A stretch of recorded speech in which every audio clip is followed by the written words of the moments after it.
Hey guys, cool to chat with you. Today, as far as you can see, we have the new ambience. Maybe it will be harmful for your eyes, or maybe not, who knows. Maybe it will spoil my video. By the way, leave your comments about it because your opinion is very important for me. I've decided to add as well the microphone. To tell you the truth, I don't know whether it works or not.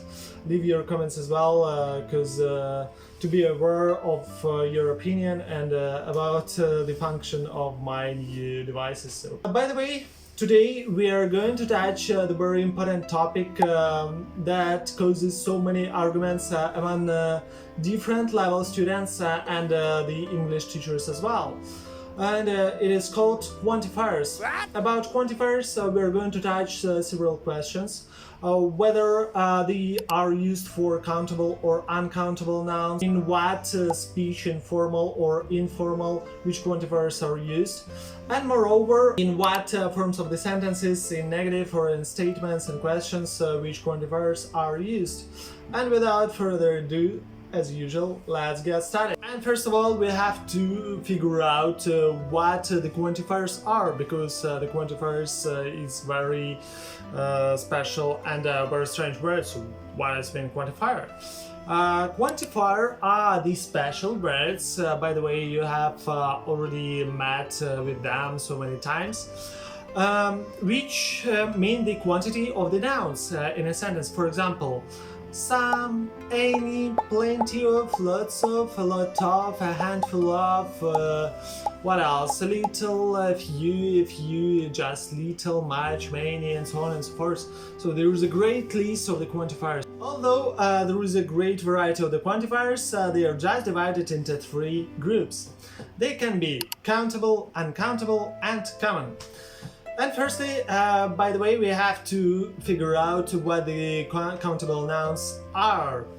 They are the nouns that we can just count. Everything is very easy. And moreover, they have the plural forms of the nouns, like 2 apples, 3 peaches, 2 men.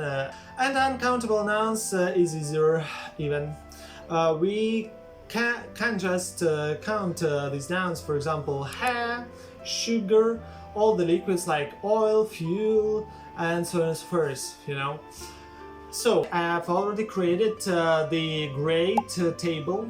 Not very great table to tell you the truth, but a fine table just in which you can see the different types of the quantifiers, and after that we are going to consider every situation, every quantifier, every type of quantifier, and figure out which quantifiers are used in this or those situations. In the table that I have already told you, let's start with the countable quantifiers. As far as you can see in this table, we have just 3 countable quantifiers. They are a few, and many. So that's so easy. Then for uncountable, we have a little, and much. So just 3 for countable and for uncountable. For both, we have 6. Then the most numerous group is the common group in comparison with the 2 previous ones. It is much more numerous, and it consists of more quantifiers like plenty of, a lot of, lots of, some, any, heaps of, loads of, the colloquial quantifiers, yes, that we're going to touch in this video as well. And traditionally, as it can be done in every public school in Russian in 3rd and 5th grade, I'd like to start as well with quantifiers some and any. Some and any have the common feature, as they are both used for countable and uncountable nouns. But they have also the difference that some is used for statements.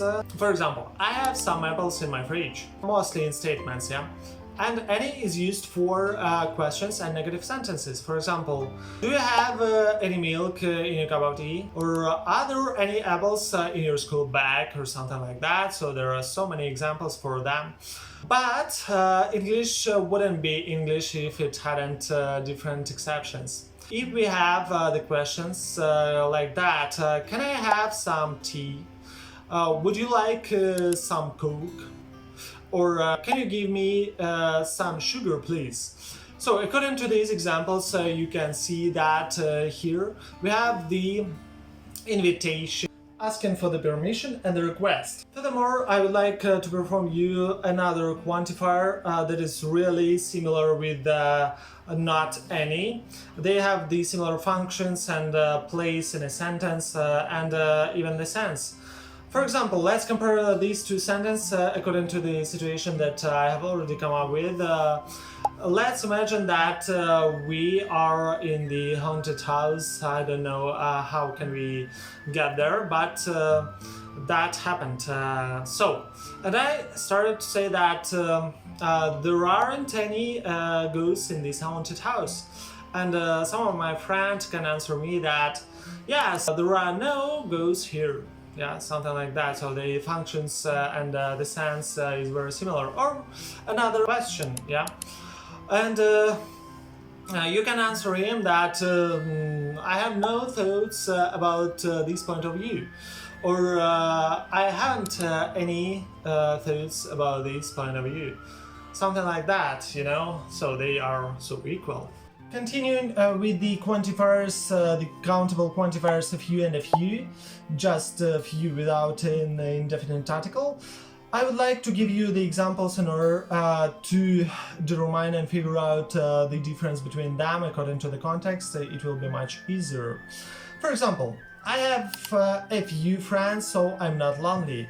She has few friends, she's very lonely. The main difference between these quantifiers of few and just few is that a few is used when we have enough quantity for doing something according to the context. For example, I have a few apples for making a cake, and just few is used when we don't have enough quantity, when we have just little quantity of something. The same situation and the same rule can be applied for the uncountable quantifiers little and little, as far as you can see according to the example that I will give to you. For example, we have a little flour to make a cake, and we have little salt. You have to go to the shop and buy it. Everything's very easy, like with a few and a few. And what we have here, if we have enough amount, it means that we have to use the uncountable quantifier a little, and when we haven't enough quantity or amount of something uncountable, in this case little, without indefinite article should be used here. I think that's very easy, and I can say that it is very important because in many public schools it isn't taught, but during the different types of the interviews when you would like to be hired for the work, the questions about these kinds of quantifiers can be asked to you.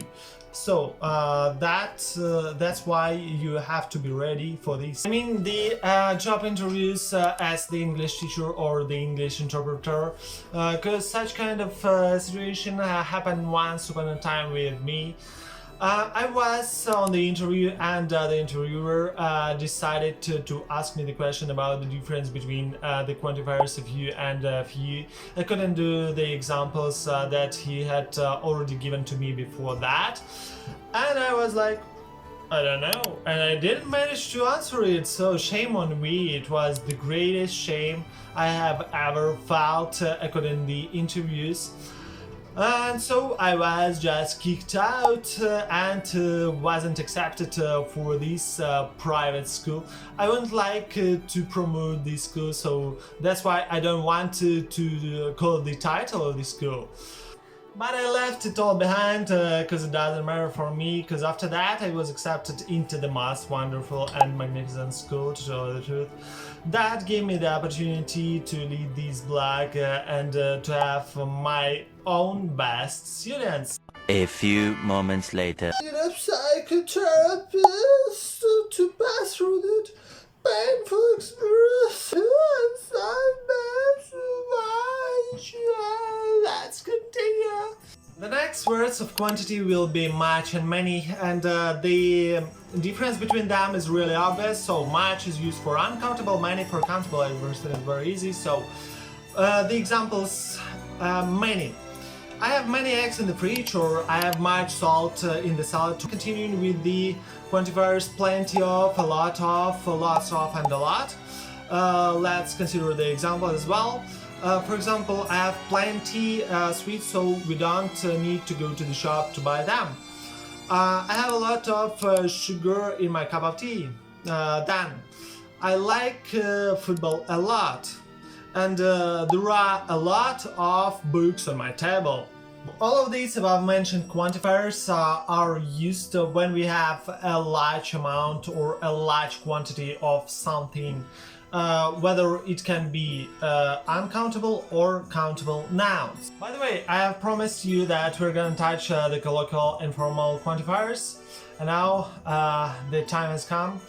So I would like to perform them on the screen, and we're gonna read them together. So, for example, several, a good deal of, the majority of, the minority of, in the minority, a plenty of, a handful of, heaps of, and loads of. So let's start with several because it has the meaning of some. For example, several students, just several students has decided to attend our lesson. Then, for example, imagine the situation, I have just already bought the house on the seashore, and it costed me a good deal of money.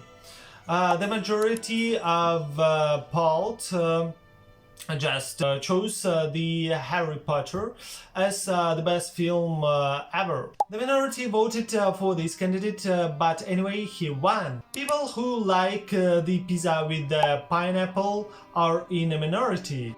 And the rest examples, for instance, I have a handful of friends, or in autumn there are heaps of leaves on the streets, yeah. And for example, there is loads of sugar in Coke. I think that everything was clear among these examples, and now I'd like to perform you as well the very necessary and so important quantifiers if we are talking about two people or two things. For example, both of the pharmacies were closed. Neither of the pharmacies was open. I don't think either of the pharmacies was open. So in this case, as far as you can see, neither and either are used with singular nouns, and both for plural nouns. The list of the quantifiers can be a little bit longer. Nevertheless, I have already given to you the most important words of quantity. That was my longest video that I have ever done. And I hope that this video wouldn't be not only long but useful as well. If it's true, you can share this video with your friends. Thank you very much for your attention. And I would like to gratitude especially those who watched this video till the end. You are the greatest, my friends. Put the thumbs up, leave your comments traditionally, and see you! And don't forget about practicing. These three above mentioned quantifiers are used for what?